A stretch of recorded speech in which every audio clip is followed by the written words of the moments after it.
Okay, we were left off on Lamed Amud Beis.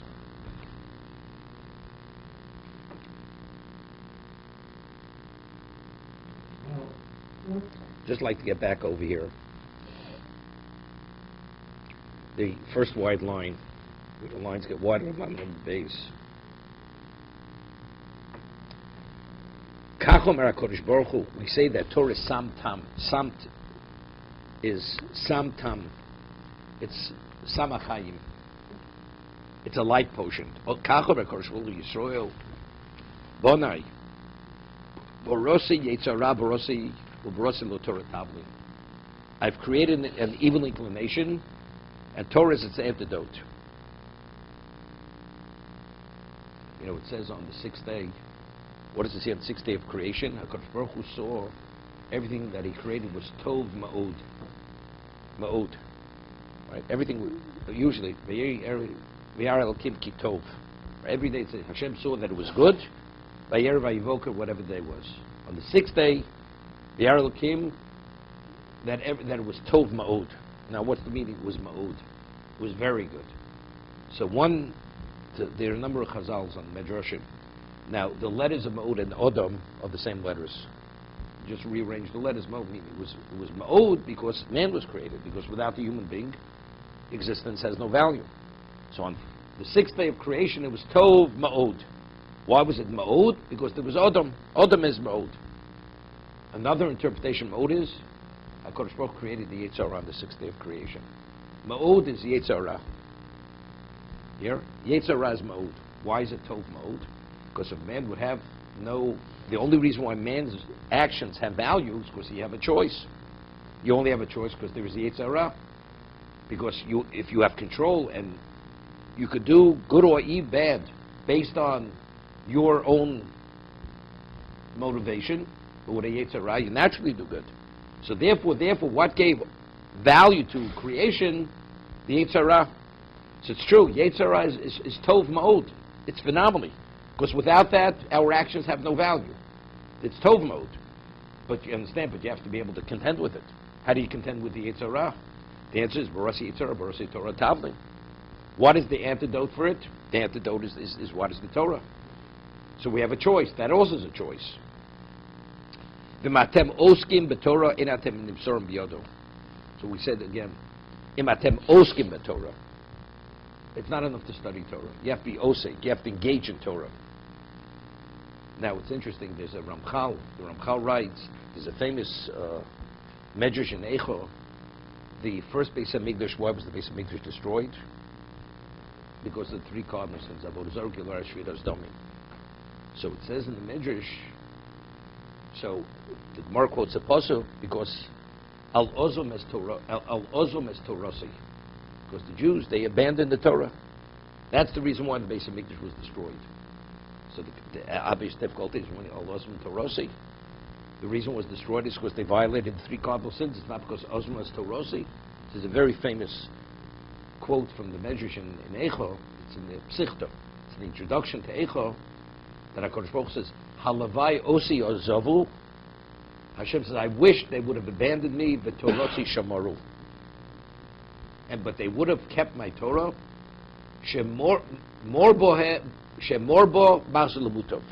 That is an innate enlightenment in Torah which would have brought them back to the good path. Yeah, that's the Medrash. Halavai osi azavu torasi shamaru. I would have hoped they would have abandoned me, but at least they would have kept the Torah. That the enlightenment of Torah would have brought them back lemutav, to the good path. So the Ramchal explains what this means. It doesn't mean to say, you study 15 minutes, you study an hour. If they would have been dedicated to the study of Torah, dedicated to any branch of knowledge, fully immersed, the Torah itself would have activated in them an understanding and a clarity that whatever they were doing was wrong. And they would have corrected themselves. That would have brought them back to the proper path. Let's say a person understands that something is very desirable to a person, then he realizes it's laced with poison. The moment he realizes it's tainted, he loses interest immediately. It's only because he believes that it has value and it has no negative side effect. But if he realizes he will die from it, as much as initially what he believed it to be, he's not eating it. What is Yetzer Hara? Yetzer Hara doesn't allow us to appreciate the wrong in something. We don't see the wrong, we don't sense it. So what does Torah give us? Torah is what? Torah or. Ner mitzvah Torah or. It gives us, it illuminates our emotions, our feelings, our minds, that we can have an appreciation for the wrongness of it. Once you understand it's wrong, then you don't do it any longer. That's Morshe B'Mazul Lemutav. But again, what is it? It's not just studying an hour, listening to Daf Yomi in the car, coming in on with your headphone. That's not what we're talking about, right? It's Im Atem Oskim B'Torah. If you engage in Torah, then En Atem Serm B'Yodah. That's when you're not going to be given over into his clutches. Harvey.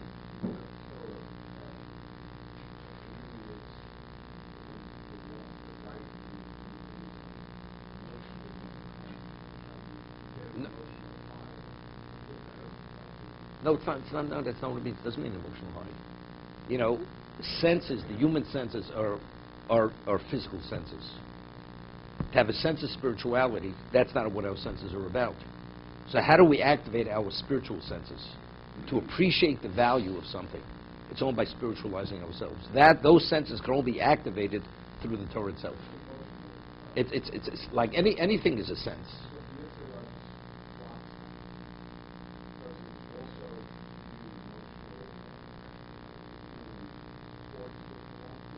Definitely. When a person desires something which is not permitted, right? What do you do with it? Because if you knew it, it would be destructive and damaging and detrimental to you. You wouldn't do it. The negative feeling.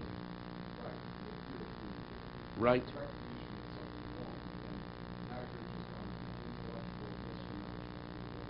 And now you're no, but now your desire plays in. You have desire for it. Now you have desire. So the desire takes over. The Rabbeinu Bachya writes, in every parsha, Rabbeinu Bachya has an introduction. Phenomenal. Rabbeinu Bachya throughout Chumash. He cites a pasuk in Mishlei, and then he interprets it as an introduction to the parsha, whatever the parsha speaks about. He speaks about an animal. An animal instinctively will not drink water that's polluted, or that he has a sense if the water would be destructive to it or not. An animal won't drink, even if it's thirsty. If it instinctively it understands, it does not instinctively, it senses the water would be detrimental to it, it's not going to drink. A human being, how does a human being know whether it is detrimental or not? You see water, you're thirsty, you crave to satisfy your thirst, you're going to drink. Even if you know it's possible it may be tainted. But unless you're convinced it is, and even then you may drink. Because something, I might as well satisfy my thirst rather than dying of thirst. Right? But you're going to die. An animal's not going to drink it. Because a human being, everything's based on understanding. Instinctively, we don't do the right thing instinctively. We do instinctively the wrong thing, not the right thing. That's what Rabbeinu Bachya points out.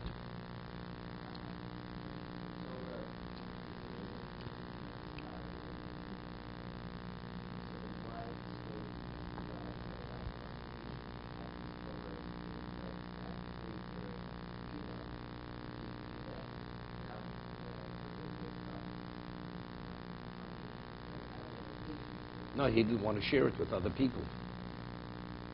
Because at his level, it was tainted to a degree. Look, the Chazon Ish wasn't Moshe Rabbeinu, you understand? The Chazon Ish wasn't Rabbi Akiva, right? That's clear. Whatever the Chazon Ish was, he wasn't these people. So good. He felt it was a failing. It's a failing. That Torah that came during his Shemini was tainted. So because it's lacking in emes, he's not sharing with other people.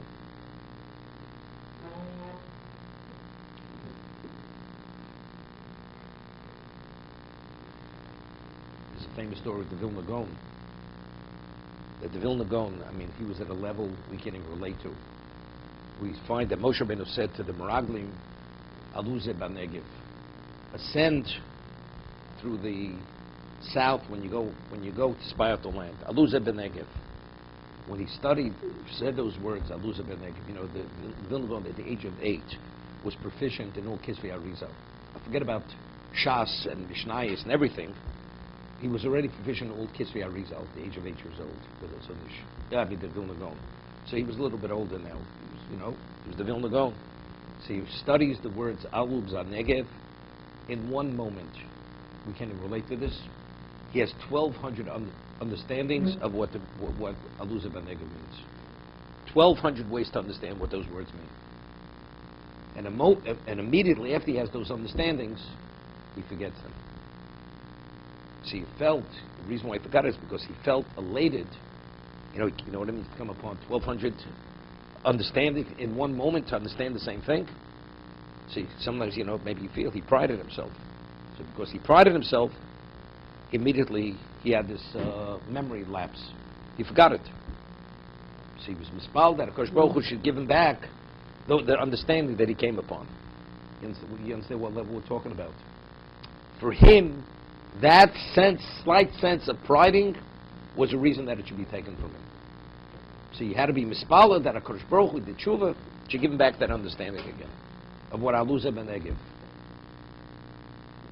Okay? So when we forget something about Torah, we should assume it's because we're being No, we don't have to even go there.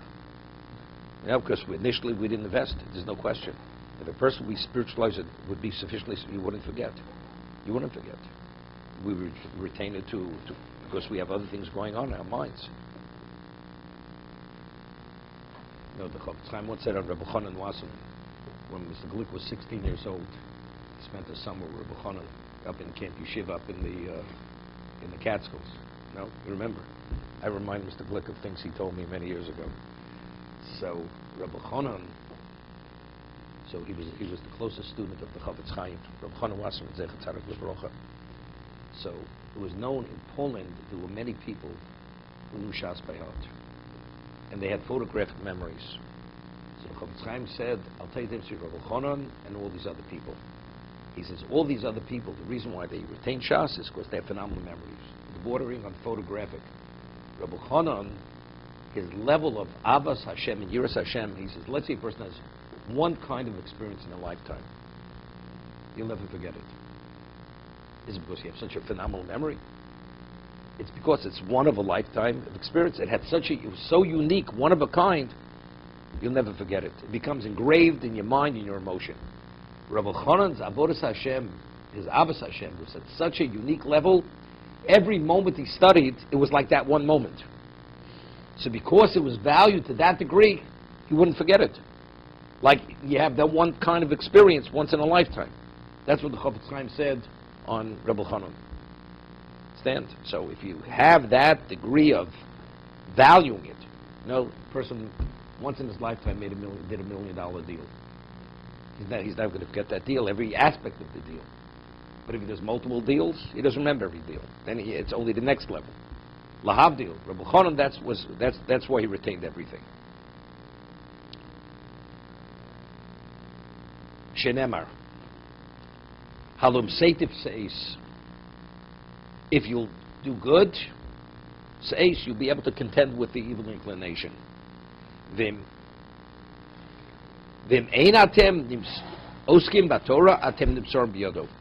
But if you don't engage in Torah study, then you can give it over in his hand. Shenemar la pesach chatus rovetz. At the opening, at the entranceway, sin is lurking. So I have a little bit of difficulty here. Rashi says,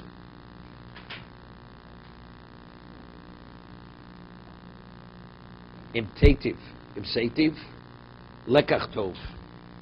What is lekach tov? I mean, if you engage in Torah, says tisnasi yitzru, you'll be able to dominate. Right? Then it says, v'lo od elish komaso matono boch, that the Yetzer Hara's whole focus is on the person. Shnema ve'lechot shukoso. The Yetzer Hara's desires for you. He's focused on you. He doesn't let you alone. But if you want, atom moshelbo, you're able to dominate him. Shnema tim shelbo. So what does Rashi have? Tim shelbo. Imatarotze asok batorah atom moshelbo. But if you want to control him, asok batorah. Now let's. Where's this pasuk written? This pasuk is written by Cain. if the Cain killed Hevel, this is what HaKadosh Baruch Hu says to him. Halim Seitiv Sheis, right? Then he says, Lapesach Chatas Robeitz. What Cain, what role does he have to Torah? We're interpreting this pasuk regarding ourselves. Atotim Shabo. You want to control him? Asok Torah. What does Cain have to do with Torah? The pasuk is written regarding Cain. Right? So how do we understand this?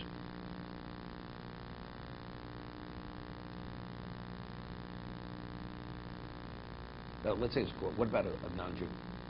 A non-Jew doesn't have Torah to study. He has no obligation to study Torah. A goy has a Yetzer Hara. So if we're saying if the only way you can contend with the Yetzer Hara is through Torah, so if that's the case, the non-Jew has no free choice. I've created an illegal nation. Torah is its antidote. But what happens? You have no antidote. So you succumb to the illness. So how could the non-Jew be held culpable?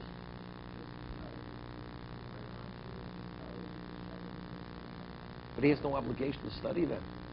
A goy has no obligation to study. It's the study of Torah which is the antidote. It's not observing is the antidote. It's the study of Torah is the antidote. A Jew observes his mitzvahs, but he doesn't study. And we, as we said, atem oskim b'Torah. Otherwise, you have to be spiritualized. So we're quoting the pasuk here. Pasuk is kind. What role does this have to us? If atem oskim b'Torah, then you'll dominate him. So what chance the non-Jew got? How's the non-Jew? He must be bad. No, but he has choice. A person cannot be held accountable if he has no choice. Let's say a person's unstable, incompetent. He's not liable for. He's not responsible for his actions, right? Because he has no control over himself. So if we're saying without Torah you have no control over the Yetzer Hara, he just takes over your life. So the goy, the non-Jew, should have no liability for sinning because he has nothing to counter the Yetzer Hara. So you have to say clearly that the nature of the Yetzer Hara of a non-Jew and a Jew are two different Yetzer Haras.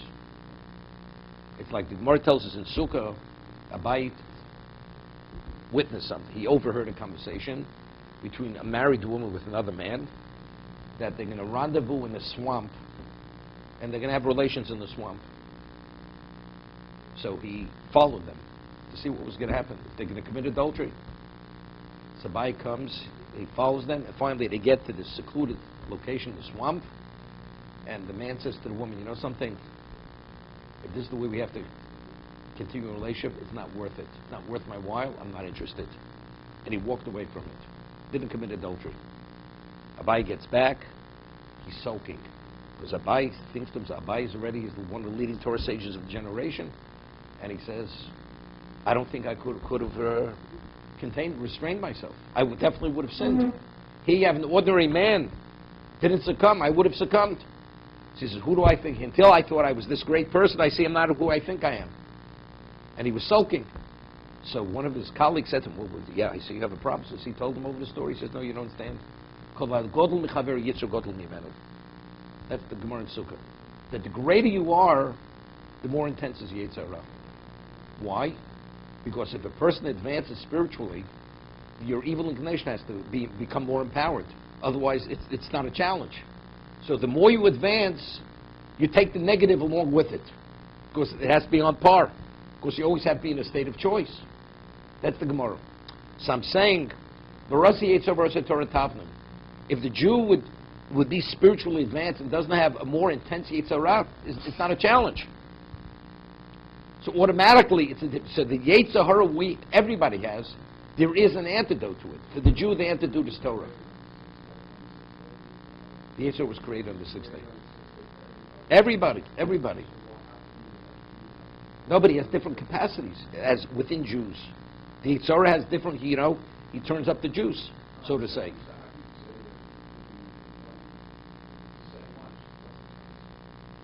It's less intense. Correct, it is. Just as among Jews, based on the spiritual stature, it's less intense for the lesser spiritual person. So identically, for the Jew and non-Jew, it's less intense. So because of its lesser degree of intensity, you don't need the Torah as the antidote, but you do need certain things. You have to live as a spiritual person, meaning live within the context of Shemini Noach, but not studying Torah. For the Jew, it's studying Torah. We see Talmud Torah Keneged Kulam, right? So I was thinking. The Gemara says in Avodah Zarah that it says Yikori Mipninim. It's a pasuk in Mishlei. So over there it says that if you have even a non-Jew who studies Torah, he's the equivalent of a Kohen Gadol. Yikori Mipninim. He's the equivalent of the Kohen Gadol goes lefnai lefnim. It goes into the inner sanctums on Yom Kippur. So the Gemara says that a non-Jew who studies Torah is greater than a Kohen Gadol who goes into the Holy of Holies in Yom Kippur. It's more than Avodah Zarah. So Tosa says, but a non-Jew is not permitted to study Torah. So he says, it's speaking, he studies Shemini Noach. That's what he's speaking. We're not saying he has an obligation. But if he does study it, he is the equivalent, he's even greater than the Kohen Gadol who goes into Lifnai V'Lifnim.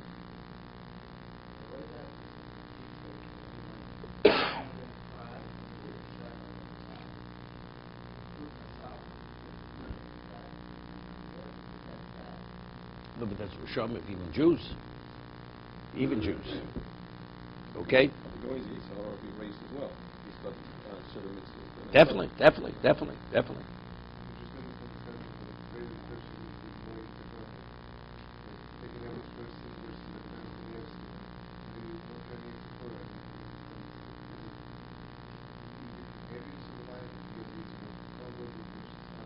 Everybody has the Rambam. The Rambam says Nilchos Deus that people are born. Jay is important. The Rambam says Nilchos Deus that people are born with different temperaments. Right? A person is a person. He has a tremendous need for material. As much as he has, he's never satisfied. That's his temperament. Another person has no interest in the material naturally, whatsoever. No interest. Even what he needs to sustain himself, even that degree, he has no interest. Certain people easily anger. Other people, they're stoic. Whatever you do, not fazed. And everybody within these temperaments, you have to function. So it depends. You say, but what I'm saying, everybody has his issues. Everyone's challenges are tailor-made for him. Some people, they have to be in the office by 8 o'clock, so they have to daven early. You say, no, have the patience, 9:30. Daven with a minion. Who says you have to daven early? Right? Your stipend is set in place. Okay. That's Milsa B'Chusa in the middle of the learning. Okay.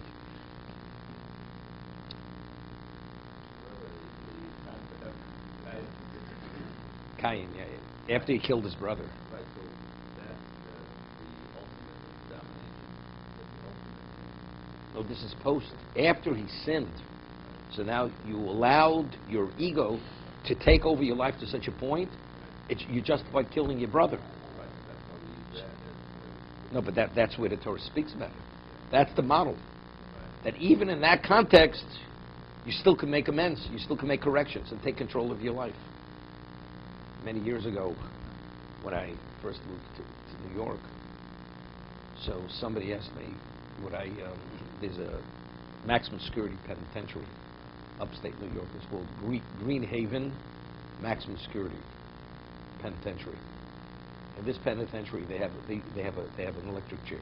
When there was the death penalty, they have an electric chair in this penitentiary. So somebody asked me, would I be agreeable to go up with a group of people to say sure in the prison? They had 67 prisoners in this maximum security penitentiary. Why were they there?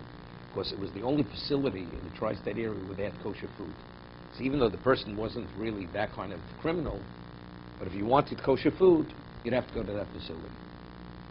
So I go. I remember it was before Shoshana, and they had a shul, they had a beis medrash in this penitentiary for these people, and I gave a shir about tshuva. And after I finished the shir, about tshuva, the Rambam says, tshuva is we have a mizbech, kapora. So a man comes over to me, he must be in his upper 60s, and he says to me, you mean whatever we do, regardless how terrible, God is always forgiving? I said, yes. He says, I want to tell you why I'm here.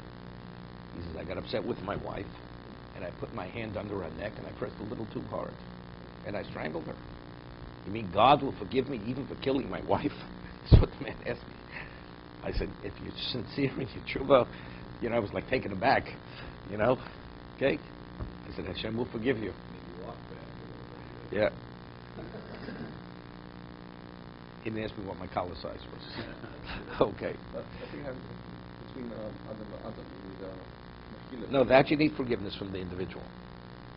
That's just that. So that's always the case. No, so you have to go to the grave, that the Rambam says, What happens if the person passes away? What do? You can't ask him for forgiveness. So you have to go to the grave and ask forgiveness from that person. Ton Rabbanon. Koshi Yetzirah, you hear this? Yetzirah is so intensely what it is. Shafil Yoche Korera. Even his maker refers to him as Ra, as evil. Evil. That the inclination of man is evil from the moment he's born. We mentioned this yesterday. There's a renewal of one's inclination every day. It's kol hayom. Every day is a new ra. He's mischadish. It's empowers. It becomes empowered every day. To the degree it wants to kill the person. To that degree. Shenemar quotes a pasuk in Tehillim. Sofer Rosha L'Tzadik. The Rosha, it's referring to the Yetzirah, is waiting. Sofer means is gazing for the Tzadik. Umevakish Lamiso. This is David Melech speaking. Hear this? And he desires to kill him. Nothing less than killing you. In the vernacular is an expression. He's out for the jugular vein. Mevakesh lamiso. V'ilmolei HaKadosh Baruch Hu ozro en yocholo. And if less Hashem would assist you to stand up against the Yetzirah, it is impossible to defeat him. You cannot contend with him. Shenema Elokim lo yazvenu biyodo. Hashem will not abandon him in the hand of the Yetzirah. So what does that mean? You need siyata d'shmaya. Without siyata d'shmaya, it is impossible to contend with the Yetzirah. Meaning the level of ingenious, of tactic, of how to ensnare a person. Some Rishiv Baruch Hu once asked the question, what did HaKadosh Baruch Hu have to create an untenable Yetzirah? That without his intervention you can't deal with him. Let him create a Yetzirah that you could deal with, but you just have to be strong enough to stand up to him. Why does he have to create a Yetzirah which is impossible to deal with unless Hashem intervenes? That's his question. That was the question he asked. What?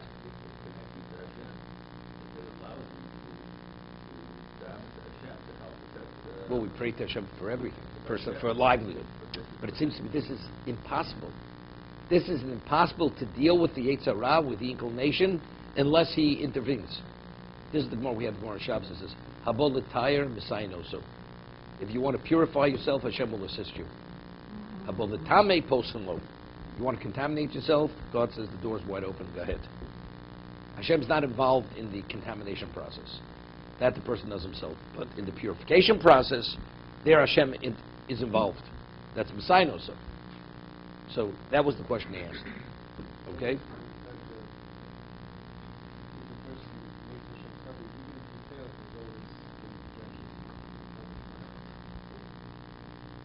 No, the question is, why does he create it initially? But why did he create such a Yetzirah?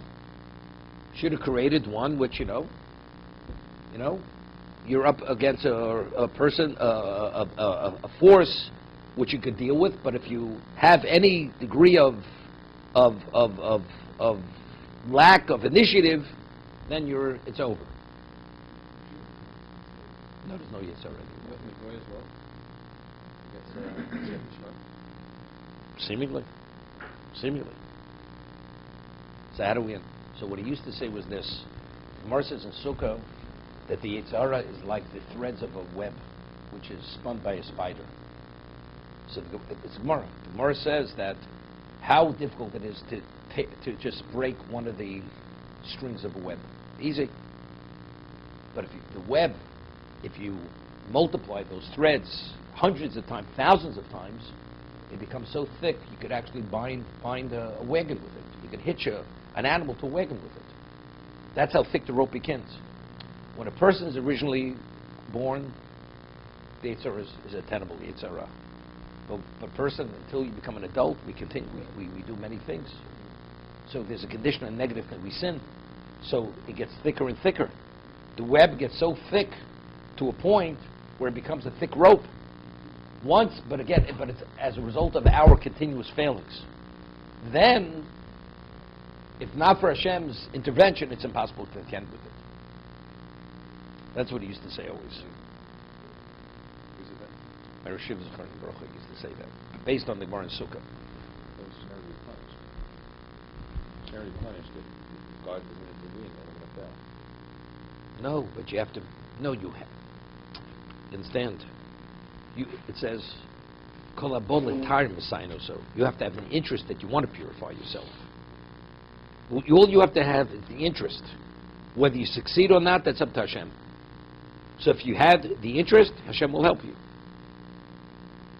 But interest is not enough to do it on your own. You know, but if you don't have the interest, then he doesn't get involved.